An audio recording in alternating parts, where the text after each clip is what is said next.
नमस्कार, आप देख रहे हैं एनबीसी हिंदी। मैं कुलदीप कुमार। आज हम आपके सामने एक ऐसा मुद्दा लेकर आए हैं जिसकी चर्चा आजकल खूब हो रही है। मुद्दा है जातिगत जनगणना का। आखिर क्या है जातिगत जनगणना और क्यों इसे कराने से सरकारें डरती हैं? हम अपनी आज की बातें शुरू करेंगे, लेकिन उससे पहले आप ये वीडियो देखिए। वीडियो लोकसभा का है और पुराना है। हमें ये वीडियो भाजपा के YouTube चैनल पर मिला। इस सदन में बहुत एक ऐतिहासिक और महत्वपूर्ण बहस हो रही है, क्योंकि इस देश में 52% 54% ओबीसी हैं। इसका मतलब 54 करोड़ लोगों के जीवन से संबंधित विषय पर हम बहस कर रहे हैं और इसके प्रति सरकार ने फैसला नहीं किया है। 1931 में एक बार सिर्फ ओबीसी का उस समय जनगणना हुई थी। 80 साल हुए कि ओबीसी का जनसंख्या कितना है इसके बारे में सेंसस नहीं हुआ है। अगर हम इस समय भी सेंसस में ओबीसी का सेंसस नहीं करेंगे तो ओबीसी को सोशल जस्टिस देने के लिए और 10 साल हम उन पर अन्याय करेंगे। जो वीडियो आपने देखा वो साल 2010 का है। लोकसभा में बीजेपी के दिवंगत नेता गोपीनाथ मुंडे जाति आधारित जनगणना के पक्ष में अपने विचार पेश कर रहे थे। उनका कहना था कि अगर ओबीसी जातियों की गिनती नहीं हुई तो उनको न्याय देने में और 10 साल लग जाएंगे। ये उन दिनों की बात है जब कांग्रेस पार्टी सत्ता में थी और बीजेपी विपक्ष में रहते हुए बीजेपी ने जातीय जनगणना की मांग की थी, लेकिन सत्ता में आते ही बीजेपी के तेवर बदल गए। इतना ही नहीं, पिछली सरकार में जब राजनाथ सिंह गृह मंत्री थे उस वक्त उन्होंने 2021 की जनगणना की तैयारियों का जायजा लिया था। साल 2018 में सरकार की तरफ से ये कहा गया था कि ओबीसी पर डेटा नई जनगणना में एकत्र किया जाएगा, लेकिन अब सरकार अपने पिछले वादे से संसद में ही मुकर गई है। अभी हाल ही में संसद के मानसून सत्र के दौरान जब सरकार से जातीय जनगणना को लेकर सवाल किया गया था कि क्या 2021 की जनगणना जातियों के हिसाब से होगी, तब सरकार की तरफ से लिखित जवाब आया था कि सिर्फ SC/ST को ही गिना जाएगा। मतलब साफ है, सरकार का ओबीसी जातियों को गिनने का कोई प्लान नहीं है। इसका अर्थ यह भी निकलता है कि जो भी पार्टी केंद्र की सत्ता पर विराजमान होती है उसका रुख जातीय जनगणना को लेकर बदल जाता है। विपक्ष में रहकर पार्टियां जातिगत जनगणना को मुद्दा बनाती हैं और सत्ता में आने के बाद मुंह में दही जमाकर बैठ जाती हैं। वहीं दूसरी तरफ साल 2011 में कांग्रेस की तरफ से SECC यानी सोशियो इकोनॉमिक कास्ट सेंसस आधारित डेटा इकट्ठा किया गया था। 4000 करोड़ से ज्यादा रुपए खर्च किए गए। ग्रामीण विकास मंत्रालय और शहरी विकास मंत्रालय को इसकी जिम्मेदारी सौंपी गई। लेकिन साल 2016 में जब SECC के सभी आंकड़े पेश हुए तब जाति आधारित जनगणना के आंकड़े पेश नहीं किए गए। ऐसा कहा जाता है कि SECC 2011 में जाति आधारित डेटा जुटाने का फैसला तब की यूपीए सरकार ने राष्ट्रीय जनता दल के नेता लालू यादव और समाजवादी पार्टी के नेता मुलायम सिंह यादव के दबाव में लिया था। अब सवाल यह है कि जो मोदी सरकार मंत्रिमंडल विस्तार के बाद खुद को ओबीसी मंत्रियों की सरकार कहते नहीं थक रही थी, जो सरकार नीट परीक्षा के ऑल इंडिया कोटे में ओबीसी आरक्षण देने पर खुद अपनी पीठ थपथपाती रही है, आखिर वही मोदी सरकार जातिगत जनगणना से क्यों डर रही है? ये सवाल विपक्ष मोदी सरकार पर दाग रहा है, जिसमें एनडीए के कुछ सहयोगी दल भी शामिल हैं। इसका सीधा और सटीक उदाहरण है जो अभी हाल ही में हमें देखने को मिला है। ऐसा दृश्य जहां बिहार के मुख्यमंत्री नीतीश कुमार और नेता प्रतिपक्ष तेजस्वी यादव दोनों किसी एक मुद्दे पर एक मत हो। यह मुद्दा है जातिगत जनगणना का, जहां दोनों नेता आपसी मतभेद को बुलाकर केंद्र सरकार से जातिगत जनगणना कराने के लिए गुहार लगाते दिखाई दे रहे हैं। दोनों इसके पक्ष में अपने अपने तर्क भी पेश कर रहे हैं। चलिए अब आपको थोड़ा समझाते हैं कि जातिगत जनगणना की जरूरत क्यों है, क्या है इसका पूरा राजनीतिक खेल।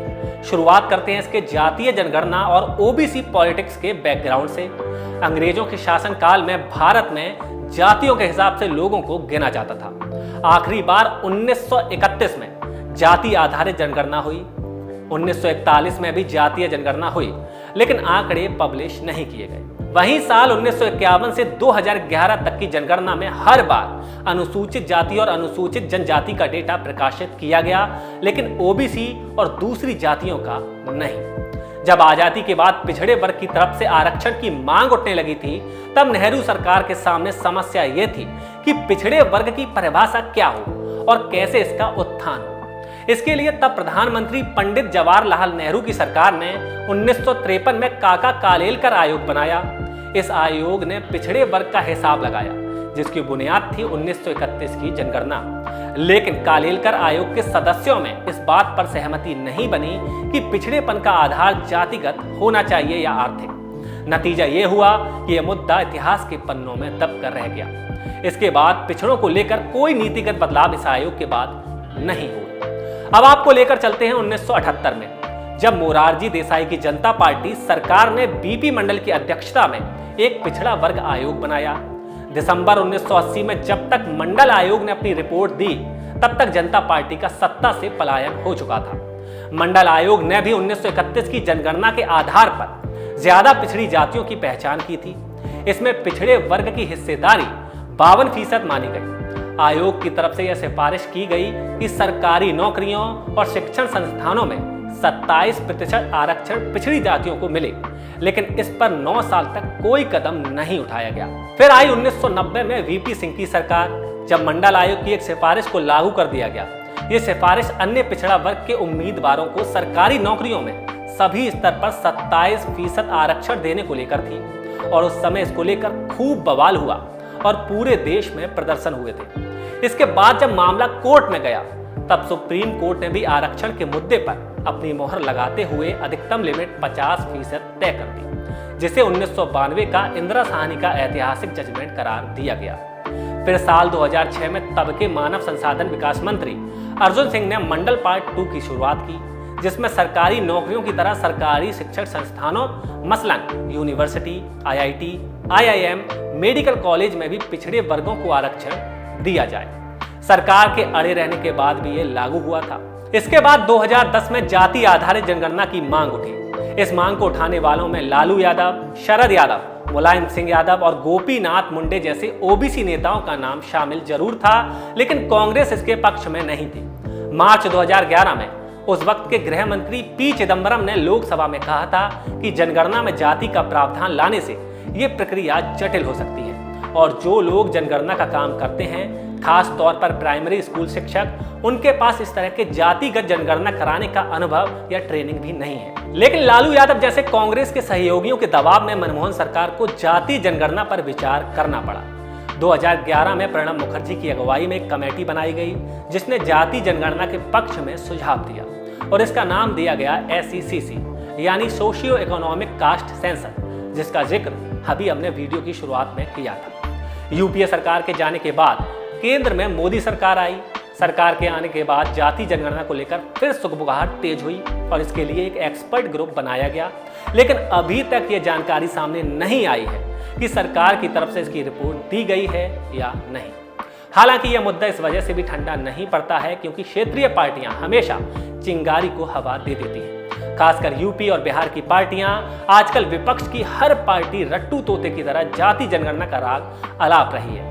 यूपी में समाजवादी पार्टी समेत ओबीसी वोट बेस वाली पार्टियां जाति जनगणना की मांग किए जा रही हैं। राजनीतिक पार्टियों के अलावा कई बुद्धिजीवी का भी कहना है कि जातीय जनगणना होनी चाहिए। अब यहाँ सवाल ये उठता है कि आखिर क्यों सत्ता में आते ही पार्टियां जातीय जनगणना के खिलाफ हो जाती हैं। इस पर centre for the study of developing societies के प्रोफेसर और राजनीतिक विश्लेषक संजय कुमार का मानना है कि अगर जातिगत जनगणना होती है तो अब तक जो आंकड़े सरकार के पास हैं उसके ऊपर नीचे होने की पूरी संभावना है। मान लीजिए ओबीसी की आबादी 52% से घटकर 40% रह जाती है, तो हो सकता है कि राजनीतिक पार्टियों के ओबीसी नेता एकजुट होकर कहें कि ये आंकड़े सही नहीं हैं, और मान लीजिए इनका प्रतिशत बढ़कर 60 हो गया, तो कहा जा सकता है कि और आरक्षण चाहिए, और शायद सरकारें इस बात से डरती हैं।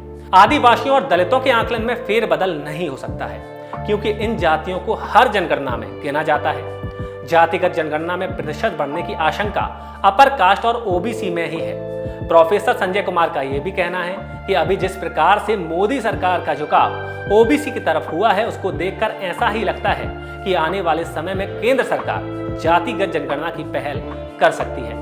वहीं इलाहाबाद यूनिवर्सिटी के जीवी पंत सोशल साइंस इंस्टीट्यूट के निदेशक प्रोफेसर बद्री नारायण ने जाति के आधार पर जनगणना होने से क्या बदलाव होगा के जवाब में कहा, इस समय जो जातीय जनगणना पर राजनीति हो रही है उसका कोई ठोस आधार नहीं है, उसे सिर्फ चुनौती दी जा सकती है, लेकिन अगर वो एक बार जनगणना में दर्ज हो गया तो वो एक ठोस रूप ले लेगा। कहा जाता है जिसकी जितनी संख्या भारी उसकी उतनी हिस्सेदारी। संख्या पता चलने के बाद अगर उस हिसाब से हिस्सेदारी दी जाने लगी तो कम संख्या वालों का क्या होगा, उनके बारे में कौन सोचेगा। इस तरह के कई सवाल भी खड़े होंगे। ओबीसी और दलितों में ही बहुत सारी छोटी जातियां हैं, उनका कौन ध्यान रखेगा। बड़ी संख्या वाली जातियां आकर मांगेंगी कि 27% के अंदर हमें 5% आरक्षण दे दो, तो बाकियों का क्या होगा। ये जातिगत जनगणना का एक नकारात्मक पहलू है, लेकिन एक सकारात्मक पहलू यह भी है कि इससे लोगों के लिए नीतियां और योजनाएं तैयार करने में मदद मिलती है। प्रोफेसर बद्री नारायण ने आगे कहा, दूसरा डर यह है कि ओबीसी की लिस्ट केंद्र की अलग है और कुछ राज्यों में अलग। कुछ जातियां ऐसी हैं जिनकी राज्यों में गिनती ओबीसी में होती है, लेकिन केंद्र की लिस्ट में उनकी गिनती ओबीसी में नहीं होती है। बिहार में बनिया ओबीसी है, लेकिन उत्तर प्रदेश में वो अपर कास्ट में आते हैं। वही हाल जाटों का है। हरियाणा, राजस्थान और पश्चिमी उत्तर प्रदेश के जाटों पर भी ओबीसी लिस्ट अलग है। ऐसे में जातिगत जनगणना हुई तो आगे और बवाल बढ़ सकता है और केंद्र की सरकारों को एक डर इसका भी है। बहरहाल हम सभी जानते हैं कि जनगणना का मकसद डेटा कलेक्शन होता है। अगर डेटा सटीक होगा तो सरकार की योजनाएं जनता तक बेहतर तरीके से पहुंचेंगी। खैर, आगे इस मामले में क्या होगा ये देखने वाली बात होगी। जातीय जनगणना के इस वीडियो में आज के लिए बस इतना ही। अगली बार आपसे फिर मुखातिब होंगे एक नई कहानी और किस्से के साथ। तब तक के लिए नमस्कार।